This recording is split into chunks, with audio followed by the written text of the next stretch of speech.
I want to welcome you to the 50th anniversary Liberal Arts Academy event, one of the first of a series of events sponsored by the Liberal Arts Academy. And I want to give special thanks to Vice President Rosemary Zins, who's with us in the audience today, for her sponsorship of this wonderful event. And I'd like to then introduce Dr. Ziva Perel, who's not only a panelist, but the chair of the Liberal Arts Academy event series.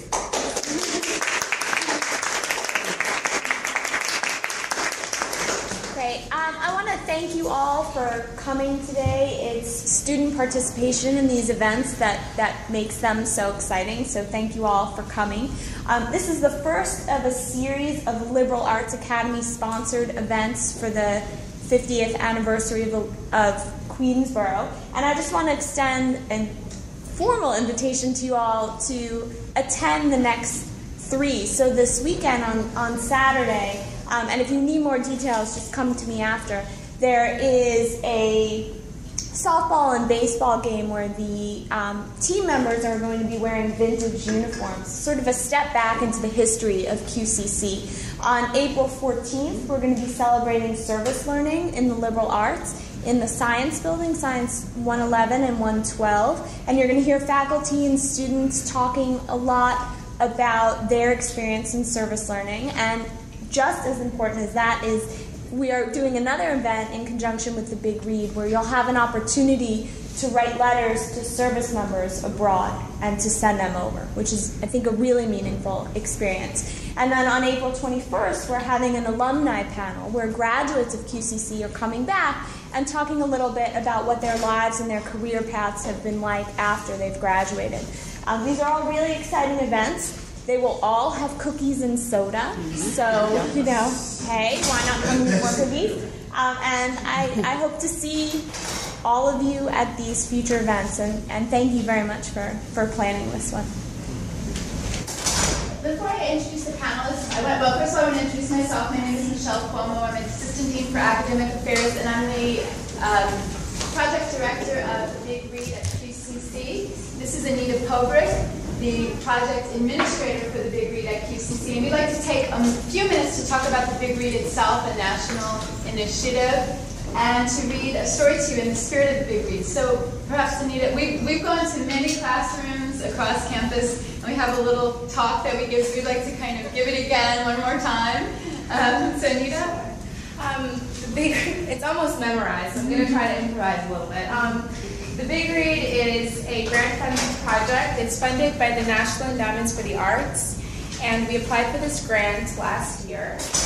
Having received the grant, one of its main goals was to encourage, its main goal is to encourage readers, individuals to read for pleasure. So with the grant money, the requirement is to purchase a certain amount of books, and we chose, a lot of people were part of this effort, to choose this book called The Things They Carried by Tim O'Brien. So we purchased over 1,000 books, which have actually disappeared rather quickly. We didn't even really think that's how it would happen.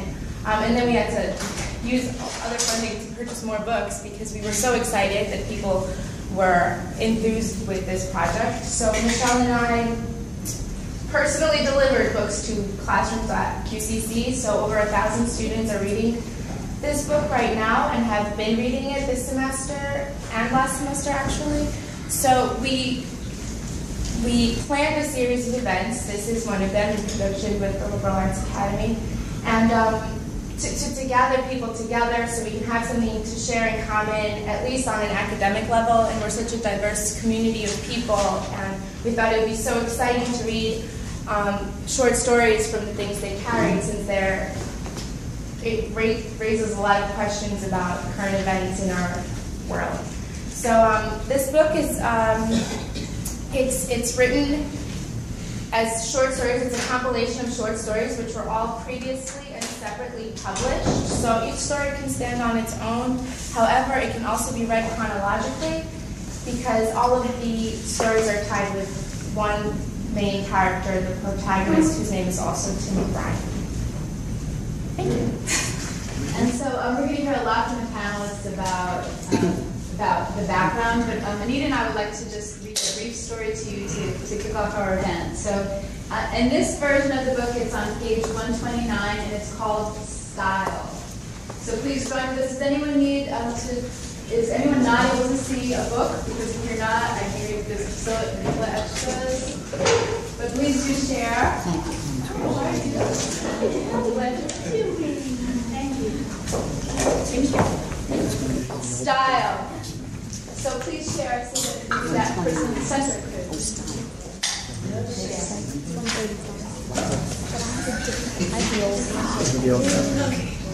There was no music. Most of the hamlet had burned down, including her house, which was now smoke, and the girl danced with her eyes half closed, her feet bare. She was maybe 14. She had black hair and brown skin. "Why is she dancing?" Azar said.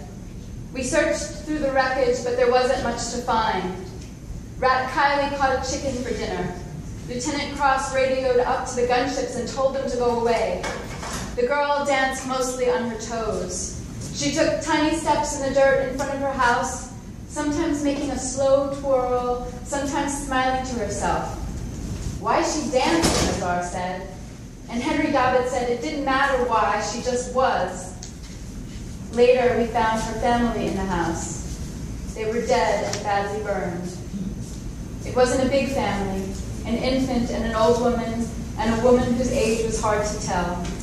When we dragged them out, the girl kept dancing. She put the palms of her hands against her ears, which must have meant something, and she danced sideways for a short while, and then backwards. She did a graceful movement with her hips. "Well, I don't get it," Azar said. The smoke from the hoochah smelled like straw. It moved in patches across the village square, not thick anymore, sometimes just faint ripples like fog. There were dead pigs, too. The girl went up on her toes and made a slow turn and danced through the smoke. Her face had a dreamy look, quiet and composed. A while later, when we moved out of the hamlet, she was still dancing. "Probably some weird ritual," Azar said. But Henry Dobbins looked back and said no. The girl just liked to dance. That night, after we'd marched away from the smoking village, Azar mocked the girl's dancing. He did funny jumps and spins. He put the palms of his hands against his ears and danced sideways for a while, and then backwards, and then did an erotic thing with his hips. But Henry Dobbins, who moved gracefully for such a big man, took Azar from behind and lifted him up high and carried him over to a deep well and asked if he wanted to be dunked in. Azar said no. "All right then," Henry Dobbins said. "Dance right."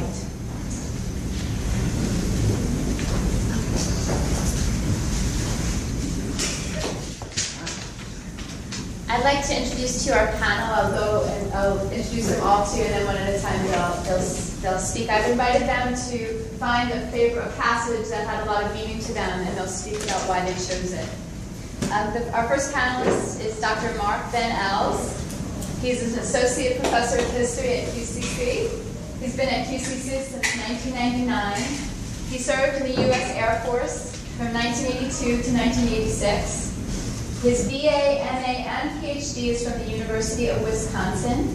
He received his PhD in 1999. He's author of To Hear Only Thunder Again, America's World War II Veterans Come Home, published in 2001, and The Daily Life of an Ordinary American Soldier During World War II, The Letters of Wilbur C. Burgett, 2008.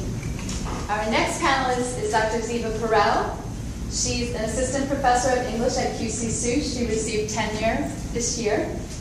She got her PhD at the University of Delaware in 2005 and has been teaching at QCC since then. She studies 20th century American war novels and film and is working on a project on Persian Gulf War stories. Our next panelist is Carol Amant. She's the administrative assistant at the Office of Academic Affairs at QCC. She's been a member of the QCC community for 15 years. She was a peace movement supporter in the 1970s.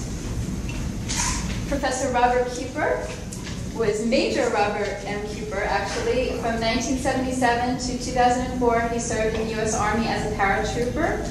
and he has been at QCC as a professor in the ECET department from 2000 to 2010. I'm going to invite the panelists to start. We'll start with Mark and move across, and I thank you. Okay, ready? All right. I should say, first of all, that I'm a historian, and I guess I just can't help but view this as a historical document, which, you know, it is. Tim O'Brien was in the war, and he's relaying his experiences here. And I personally study the lives of soldiers, and I found a passage in here I thought really sort of gets at the heart of combat and what it's like to be in combat and how men react to it. It's on page 20 and it spills over a little bit into page 21. It's from the very first chapter called The Things They Carried also. And I'll start here. Quote, "They carried the common secret of cowardice barely restrained, the instinct to run or to freeze or to hide, and in many respects this was the heaviest burden of all, for it could never be put down. It required perfect balance and perfect posture. They carried their reputations. They carried the soldiers' greatest fear, which is the fear of blushing. Men killed and died because they were embarrassed not to.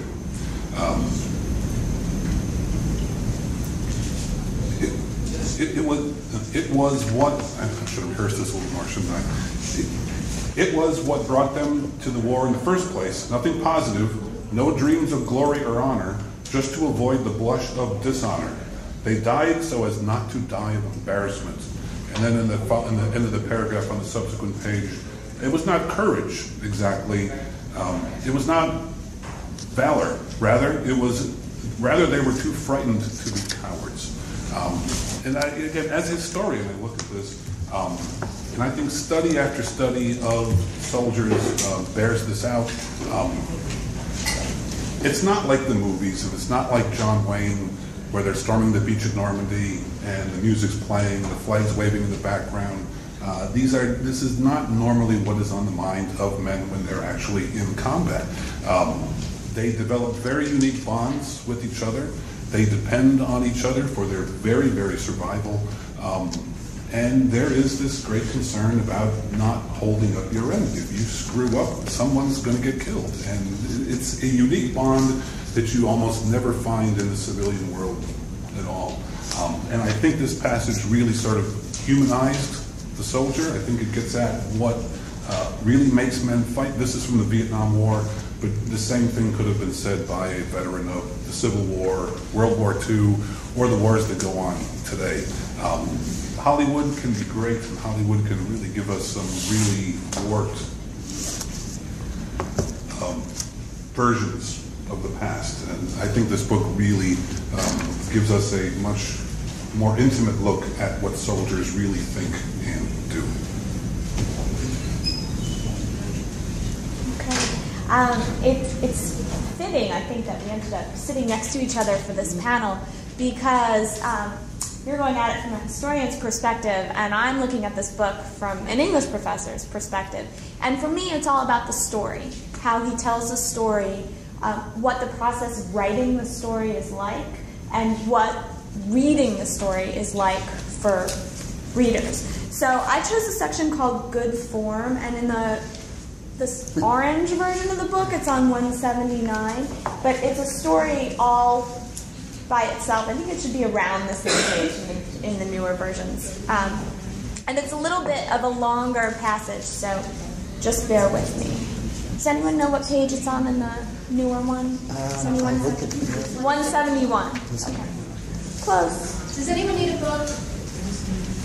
Everyone can see a book? Okay. So, Good Form. It's time to be blunt. I'm 43 years old, true, and I'm a writer now. A long time ago, I walked through Quang Ngai province as a foot soldier. Almost everything else is invented. But it's not a game, it's a form. Right here, now, as I invent myself, I'm thinking of all I want to tell you about why this book is written as it is. For instance, I want to tell you this. 20 years ago, I watched a man die on a trail near the village of Mai Khe.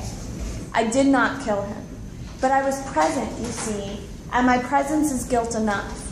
I remember his face, which was not a pretty face, because his jaw was in his throat, and I remember feeling the burden of responsibility and grief. I blame myself, and rightly so, because I was present. But listen, even that story is made up. I want you to feel what I felt. I want you to know why story truth is truer sometimes than happening truth. Here's the happening truth. I was once a soldier. There were many bodies, real bodies with real faces. But I was young then and I was afraid to look. And now, 20 years later, I'm left with faceless responsibility and faceless grief. Here's the story truth. He was a slim, dead, almost dainty young man of about 20. He lay in the center of a red clay trail near the village of Maike. His jaw was in his throat. His one eye was shut, the other eye was a star-shaped hole. I killed him. What stories can do, I guess, is make things present. I can look at things I never looked at. I can attach faces to grief and love and pity and God. I can be brave. I can make myself feel again. Daddy, tell the truth, Kathleen can say. Did you ever kill anybody? And I can say, honestly, of course not. Or I can say, honestly, yes.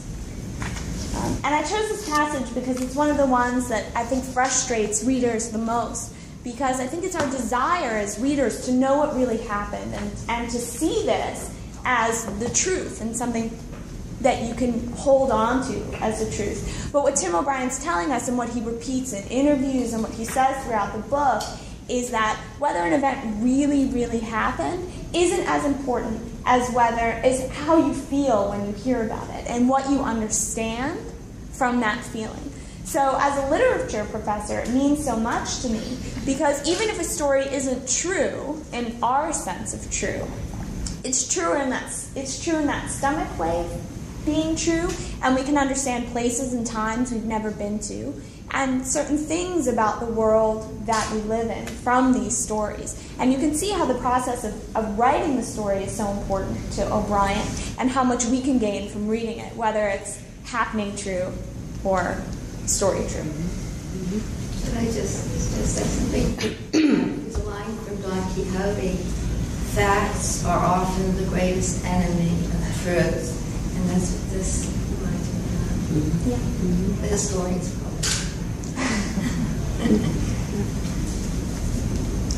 And my name is Carol, and I was a high school student during the time of the Vietnam War.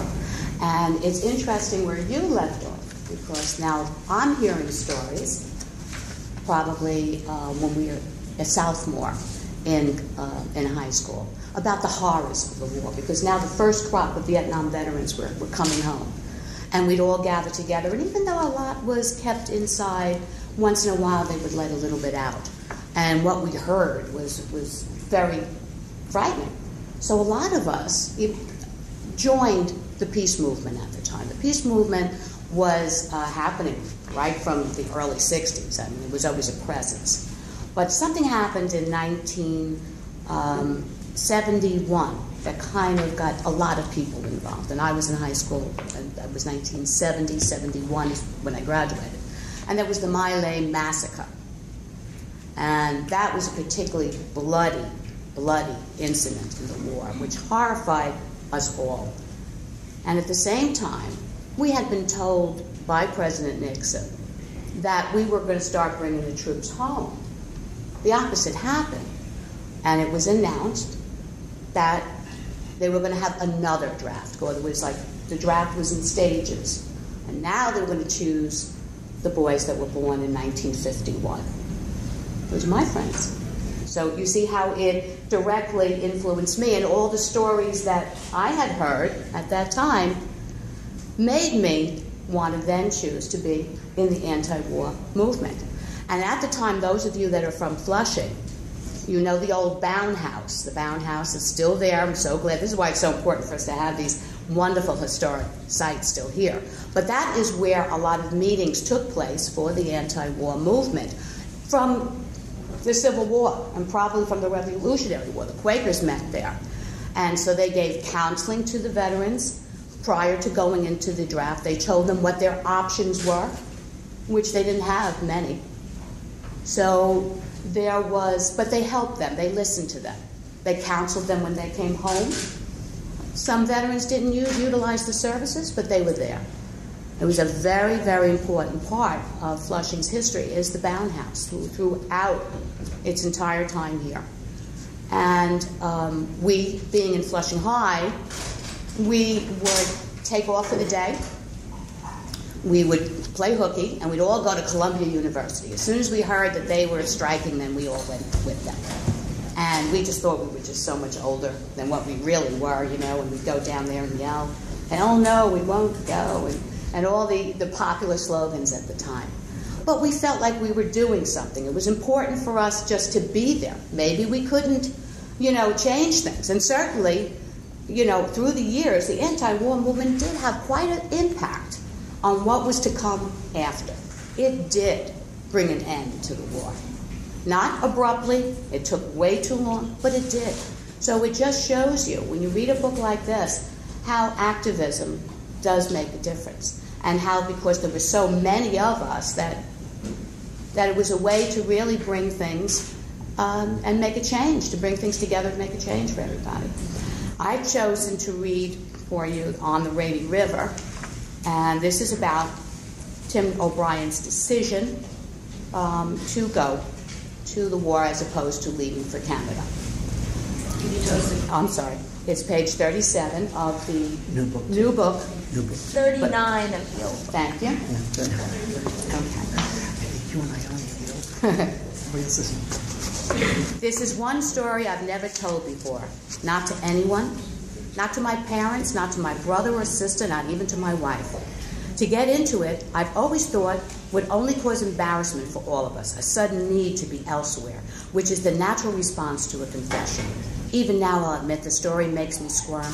For more than 20 years, I've had to live with it, feeling the shame, trying to push it away. And so, by this act of remembrance, by putting the facts down on paper, I'm hoping to relieve at least some of the pressure on my dreams. Still, it's a hard story to tell. All of us, I suppose, like to believe that in a moral emergency, we will behave like the heroes of our youth, bravely and forthrightly, without thought of personal loss or discredit. Certainly, that was my conviction back in the summer of 1968.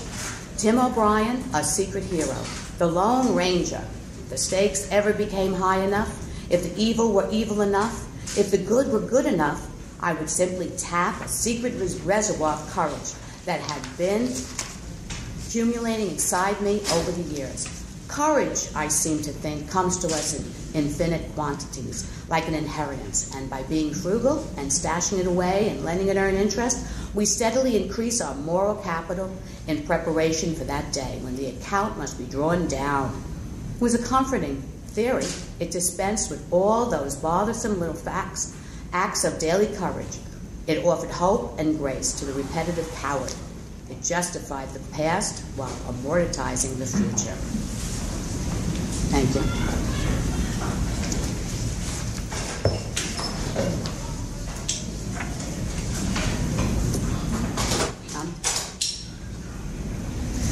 Good afternoon, everyone. My name is Professor Bob Cooper. I have 27 years experience with the Army, and when I was talking to Dean Cuomo, and she gave me this book, actually the older version, and I saw it, I said, well, you know, I think I could relate to that. You know, I think I could give you some of my insight and my knowledge of being in the military over the last 27 years, and you know, and maybe give you a little bit of an experience of what a soldier actually experiences. Not so much in combat, maybe whether they're out on patrols or out doing field training exercises. But the passage that I picked was on page 64, and was How to Tell a True War Story. Now, I joined the military in 1977, which is about 6 years after Vietnam basically downsized. And while I was in 1977, we had a lot of Vietnam veterans that were still in the military, talking to the younger people like me about their experiences. And a lot of the experiences, it was amazing, these experiences that these people have had, okay? And what I would like to start with is on page 65. I'm going to jump around to 2 paragraphs. It says, a true war story is never moral. It does not instruct nor encourage virtue, nor suggest models of proper human behavior, nor restrain men from doing the things men have always done. It's a story seem moral. Do not believe it. It is the end of a war story you feel uplifting. Or if you feel that some small bit of rectitude has been salvaged from the larger waste, then you have been made a victim of yet a very old and terrible lie. Okay. Then I'd like to go to page, let's see here. On page number 68, the next paragraph. In many cases, a true war story cannot be believed. If you believe it be skeptical. It's a question of credibility. Often the crazy stuff is true and the normal stuff isn't, because the normal stuff is necessary to make you believe the truly incredible craziness. Okay, and what I can relate that to, now when you're talking about war stories, when you have a conflict or if you have an action, these actions last 2 or 3 minutes between the firefights. Anybody watching Pacific on Sunday nights on HBO? They're talking about the Pacific campaign, and they're showing these firefights, and they're showing these actions, and they only last like 2 or 3 minutes. The craziness, the chaos is 2 or 3 minutes, and then it's over, and there's silence. But for the next 5 days, that's all everybody talks about. It made it sound like the event lasted for hours and hours. And that's true as a paratrooper. You know, you go out to the airfield, you strap on a parachute, and you waste all day. You go up there, you open the plane, okay? You go there, you're in the doorway, the light turns from red to green, you jump out. 2 minutes later, you're on the ground. And for the next 3 days, all you're talking about is that paratrooper story. Yeah, I saw you, and you collided into me, and you hit me, and I said go left, and you went right, and we hit. And again, a story, whether it's a firefight or a war story, initially it's true. But as it goes on, you talk about it more and more, it gets built up and exaggerated and bigger, and it has its own story of itself. And that's why I picked this passage, about the actual firefights and how they can be brought to life, where initially you're scared. Okay, true with jumping, you have to be scared. Some guys have night jumps in the middle of the day, because they jump with their eye closed. Okay, but the long story of it is you have an event that happens very shortly, very short period of time. It's a chaotic situation, and then there's silence. Everybody can breathe a sigh of relief, and they go on their merry way, and then they talk about it forever. And that, even Tim O'Brien has said that here in this book. Not in the passage that I've read, there are stories that he talks about today which are 30, 40 years old that is something that just happened yesterday. Okay. All right. Are there any questions? Okay. That's it. So you have a question over here. Thank you. In reading Tim O'Brien and that way of telling the story, the way he'll tell it one way and then another way and then another way, I think you've helped me understand that, because with these witnesses all seeing a piece of the story, I thought that was his style. Instead, he's more or less replicating this, almost as would you say that as different people told the story over again, there was a sort of performance element, as we saw in the dancing. He came out and he spun it his way. He was reflecting back. Do you think there was a performance element? From what I read in this, he tried to keep it on more of a simpler level. It seemed like he tried to stay away from the exaggeration aspect of it and just try to stay with the facts. And he's the first one to admit, just by saying it here, that war stories get blown out of proportion, and that's what happens. Something that happens very quickly. It's 20 years later, it's a completely different story. but he's tried to keep as true to the fact as what it sounded. It sounded like he didn't really try to embellish anything, in this book.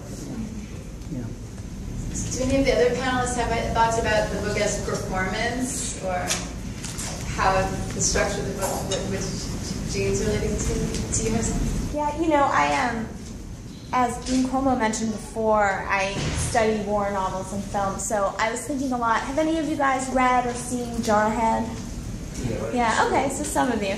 So if you read the book, he says at the very end, I remade my story one word at a time, right? And I think in a lot of ways, that's what you see O'Brien struggling with in here, that he needs to find a way to express what it is that he feels, to capture the truth of what he felt. And as you were saying before, that moment may have only lasted 2 or 3 minutes, and every way that they exaggerate it is also how you felt, right? So that exaggeration is kind of just as true as what actually went on in those 2 to 3 minutes. And so, O'Brien does something so interesting in here, which these war stories are constantly cut in about the process of writing, right? That he'll tell you a whole story, and then he'll give you a chapter saying, oh, but it didn't really happen this way, and I added this part.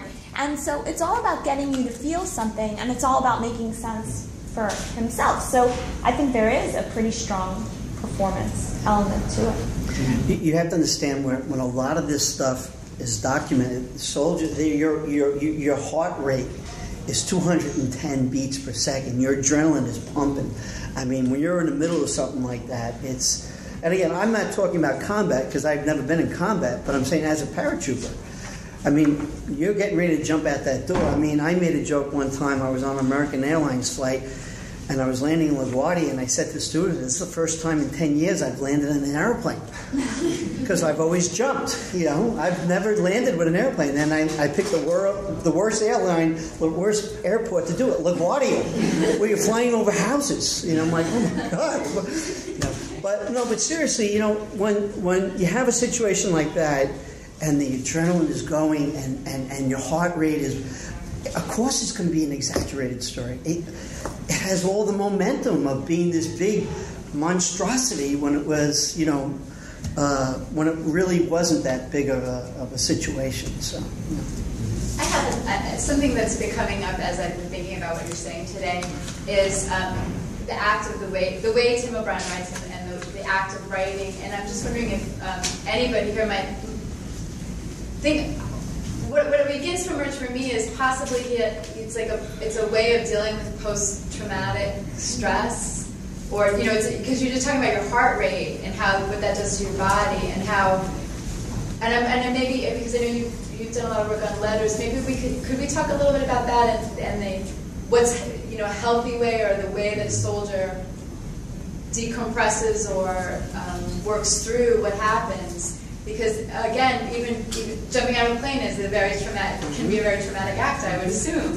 And then fighting fire and bullets, etc. Does anyone have any thoughts about that? Yeah, I think as a soldier in combat, you've got to suppress certain emotions, fear. If you have to kill someone, whatever the case might be, to function properly, you can't be shaking, you can't be frightened, you've got to gain control of yourself somehow. But that doesn't mean that those emotions aren't still in there. And so I think in the process of writing what Tim O'Brien's doing, and what thousands and millions of veterans have done for many years, is that years later, these things come out, and they come out in dribbles, and they come out in sort of impressionistically. I think oftentimes the veteran themselves might not be able to discern what really happened versus what they remember. Again, as you were saying, things happen very, very quickly. There's been an effort to try to suppress those memories for a while. I think that is related to post-traumatic stress. I mean, I'm not a psychiatrist, but I think that's basically the root of post-traumatic stress, is suppressing those emotions, which don't go away as much as you try to suppress them.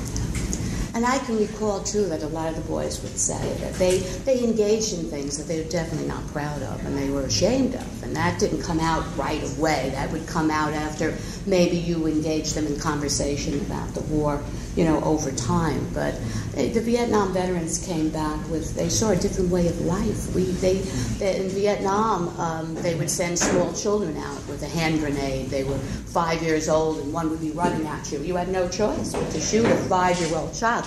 As Americans, this is not what we do here. We're not like that. So they had to be able to process that, like you had said, Mark. You have to emotionally remove yourself in order to get the job done. But where do you reach that limit where you have just becoming inhumane at that point? And what shuts it off? Sometimes you need to turn it on. But how were they able to do that? Maybe not. They had to go into villages and set them afire. Or maybe they did kill innocent people. And how was the public going to look at them after that? How was their parents going to look at them? So it was a lot that they were dealing with. Marie, you had to say? Yes, I'm an anti-drug person, but would the prevalence of drugs during the war actually sometimes help a person? Yes. Oh, I would say that. I think it helped them in the respect that they bound together. They shared something. It was a cigarette. It was a joint. Yeah. And they kind of brought them in, and they became comrades. I've heard them say that the greatest love that they've ever felt in their lives, some of them, was with their fellow service people. And part of that comes with that drugs. Let's face it. You're maybe not going to walk into a group of people and say, hi, my name is so and so. You're too shy, but you'll come in and say, you know what? Do you have a little joint? I'll take some. And before you know it, they're sitting together. So yes, there was drugs at that time. It was here. Where the average age in Nam, I think, was 18. 18, 19. So they were experimental, they were intelligent, they was the most gifted generation. We had everything. So they took who they were here and brought it over there. And that included, everything. I've often thought that if I had ever been in a war, my first thing would be to eliminate drugs so they're alert, awake, and doing what they're supposed to do. But now that you mention it, maybe psychologically and emotionally it is a good thing for them. I think it numbed them at times when they needed to. I don't think they realized a lot of them, that when they started it, that it would be the problem that it became. That's for sure. I think they thought that they could maybe share a little boo, as they called it then, a little heroin, although it's been found that heroin addiction for some soldiers in Vietnam, when they were out of that environment, when they were back home in America, they could quit the habit biologically. Oh. Well, you have to stand as a commander of a unit. You cannot condone that. Mm-hmm. That's what You can't openly say, "Oh, you guys, have them like cigarettes." As a command emphasis, you have to instill discipline. Okay. And as a commander would say, no drugs, no alcohol, no this, no that. You're in a combat zone, Right. and it would be stated, okay. Okay. The underlying factors being that, and that would put control on it. You have to have control, otherwise it would be out of control. So you would never condone something like that as a commander. You would always discourage that from happening. Now, if they did that and they were off time, and the enlisted and the NCOs were in there, and the commander and the officers were over there, and they decided to do that, that's up to them. Then, if they have problems with that, they have to address it and they have to handle it. But as a command emphasis, you would never condone that. Thank you.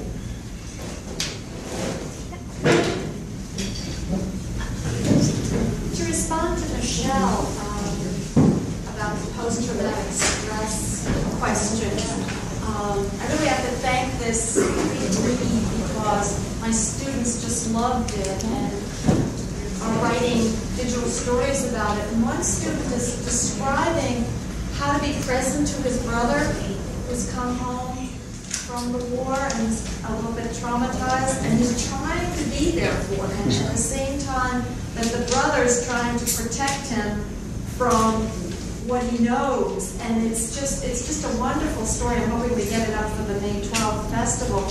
But it's just such a wonderful story about that post-traumatic stress place. And when I think of the soldiers, they can be present to each other. They don't feel that I need to protect you against what I know. But then to come back to somebody who's your brother who loves you more than anything, and yet you can't They can't relate. So it's hard, and I think that one of the things that gets you over post-traumatic stress is that sharing.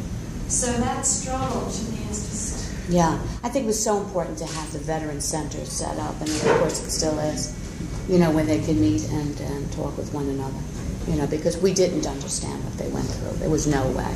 They saw things. I was telling, I think, Michelle one time that there was a great documentary one time on Channel 13 about gangs. So we had a very notorious and very bad gangs in the 60s in the Bronx. And these guys were drafted and they went to Vietnam. And they interviewed them and they said, do you think you were able to view the war differently? And they said, I never saw anything like this.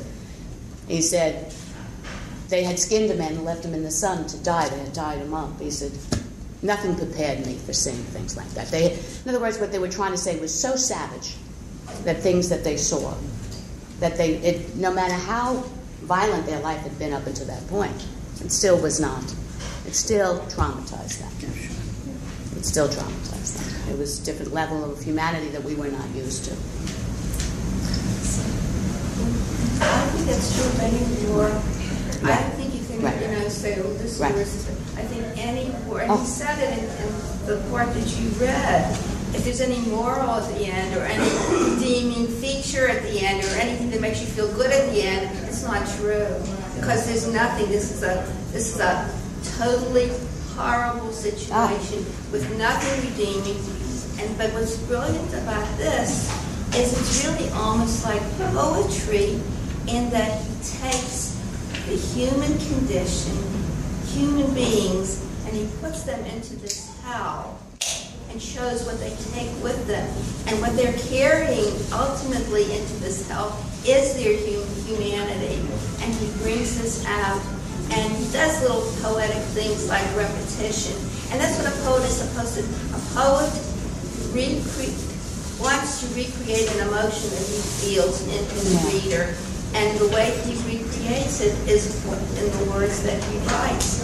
And this is what I'm trying to do here, not as poetry per se, although there are, he said it was surrealistic. There is a surrealistic, almost poetic element in the repetition and in the way it's portrayed. I personally love, I'm sorry, war literature. I can't take it. I find it very, very painful. I can't watch Holocaust movies. I can't watch war movies because I can't separate myself enough. And to me, this is very painful.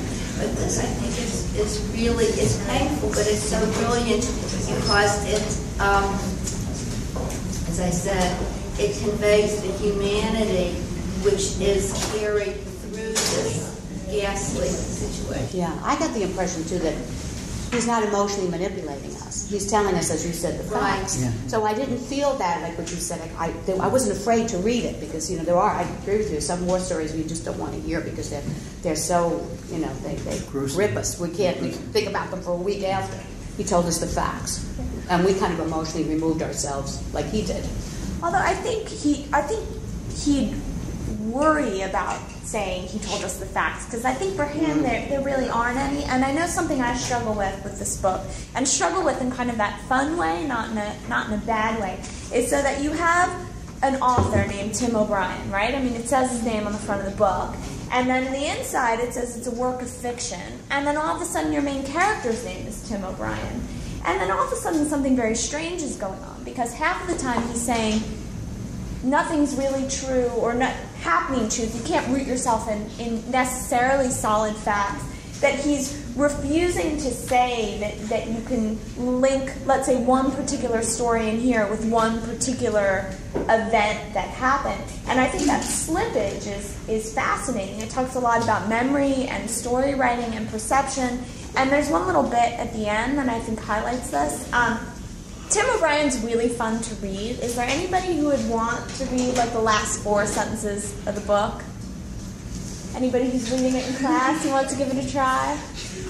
Read it? No? Yeah, anybody else want to get, I mean, we've all gotten to read our passages. Yeah? Okay. On the very last page, no, go for it.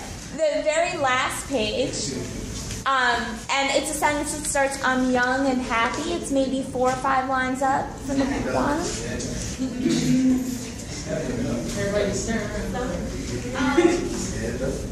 I gotta stand up. You can do whatever you want. Okay. I'm young and happy. I'll never die.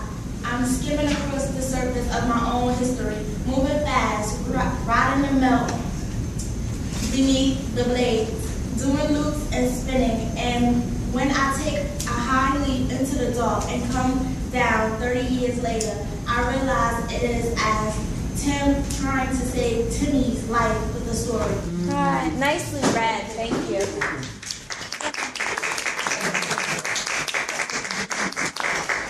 And I think that this passage is really indicative of what's going on in the book, right? What's your name? Jaquana. What you just read is sort of really indicative of the struggle that Tim O'Brien's going through, right? That he's revisiting his past, trying to make sense of it and give it to us in such a way that makes sense. And I think that was, thank you for reading it, because it's a really good place to read.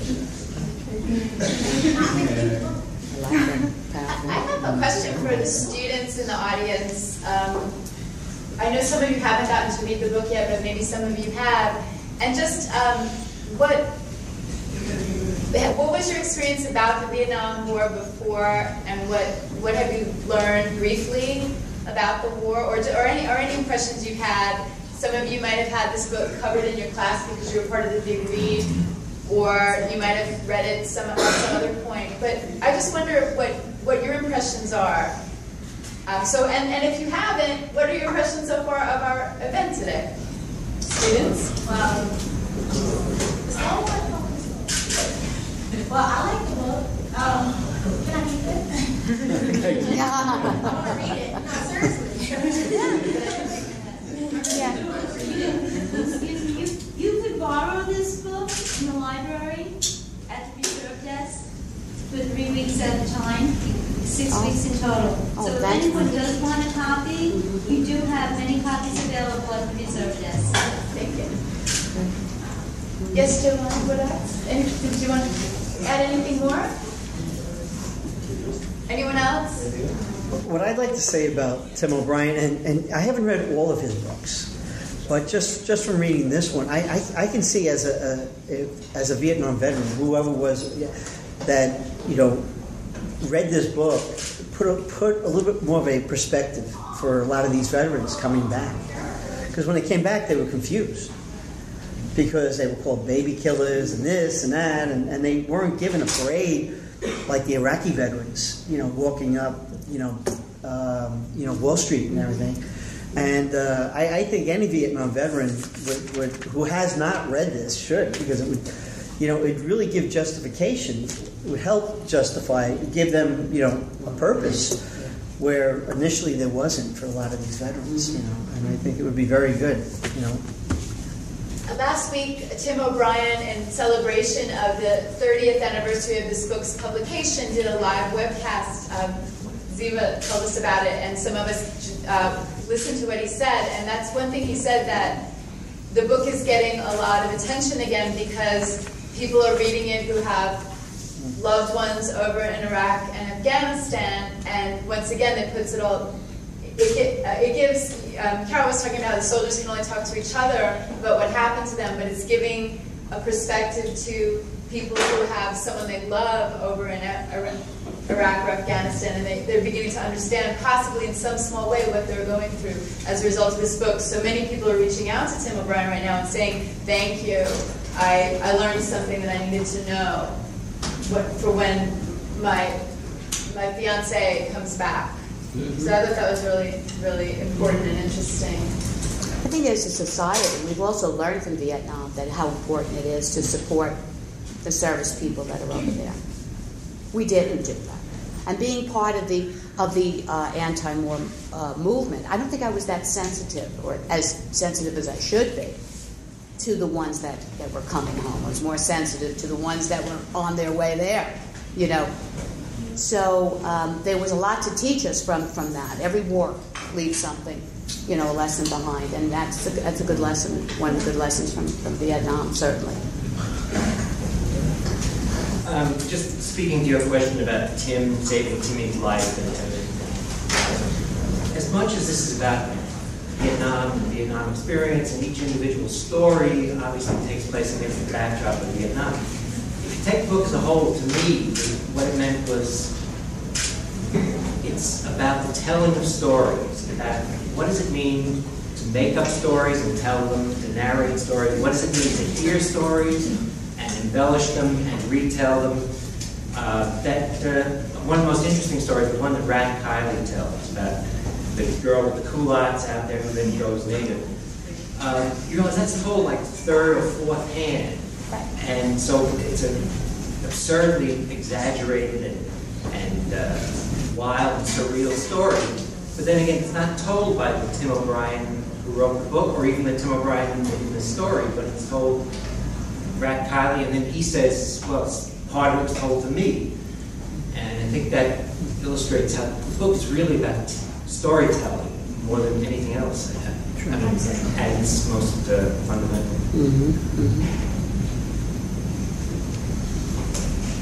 I don't think we knew either at that time how the Vietnam veteran was suffering when they first came home. They didn't tell us right away. You know, so it's something that we have to reach out and make sure as a society that the veterans that are coming home, what do you need? What can we do for you? Even though it sounds redundant and maybe oversensitive, I think it's important that we do that. Excuse me. Another very good example of Vietnam was written by Colin Powell in My American Journey. Have you read it? Did you read it, Cynthia? Oh, it's fabulous. Oh, I bet. It is such a great book. I like that man very much. I recommend that. What's the name of it again, Marie? My American Journey by Colin Powell. And we do have it in the library. Thank you. Yeah, and what's fascinating, and I agree with your point, that the book is really about telling stories and reading stories and what we get from them, that Tim O'Brien actually wrote a memoir in, I think, the late 70s about his experience in Vietnam. It's called If I Die in a Combat Zone, Box Me Up and Ship Me Home. And I think that came out in, I think, 79, but I could be wrong. Oh, okay.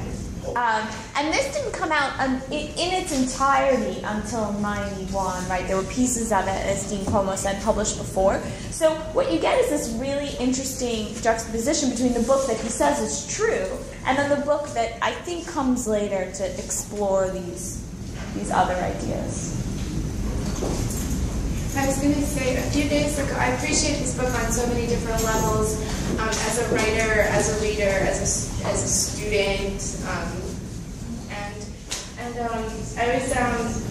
I was a kid. I was born in Sarajevo. I was a kid when the war was happening, so I came here and I've tried repeatedly to make sense of those experiences, and I know that we were having this discussion in the office, Carol, Michelle, and I, how it takes so many years to really understand only a few years in history. So you need to have all of these different perspectives to be able to understand something. You need to hear from everybody to understand the truth, and the truth is very relative according to different perspectives, of course.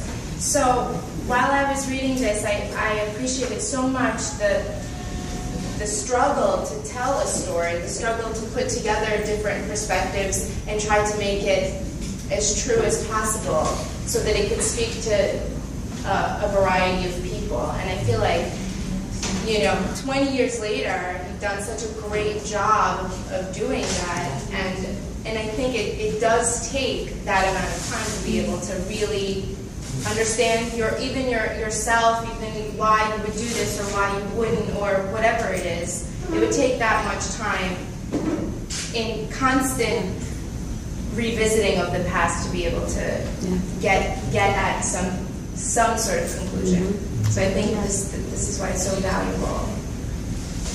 I think that this is artfully brought out in the way he uses the word carry. In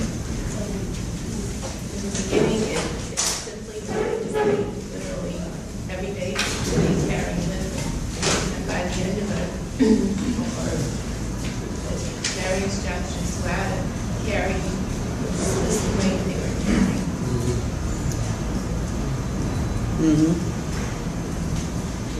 He had to have quite a heavy load to carry. I remember that was very clear in the beginning of the book. I think what I got from it too was that the Vietnam veterans had even more to carry than the past veterans of the other wars. Is that right? I mean, Well, from Vietnam, kind of like in Iraq today, you have in Vietnam, like in Iraq, during the day, you'll have people who are merchants selling products on the street, and they all could be working for, they could also be fighters at night. And you have that same situation in Iraq today, where they could be, basically street merchants during the day. And the military in Iraq today has actually given out incentives for the local people to turn in these dissidents. And they're finding a lot of weapon stashes and the RPGs and the anti-personnel mines in Iraq. Because the difference between Vietnam is we were over there to fight a war. Here in Iraq, we're trying to do the psychological aspect of it, where we're trying to win over the population. And that's a big thing, and a lot of that's turning. The biggest thing in Iraq, after the dictator was thrown out of power in Iraq, the number one selling item in Iraq was satellite TVs. They couldn't buy them fast enough.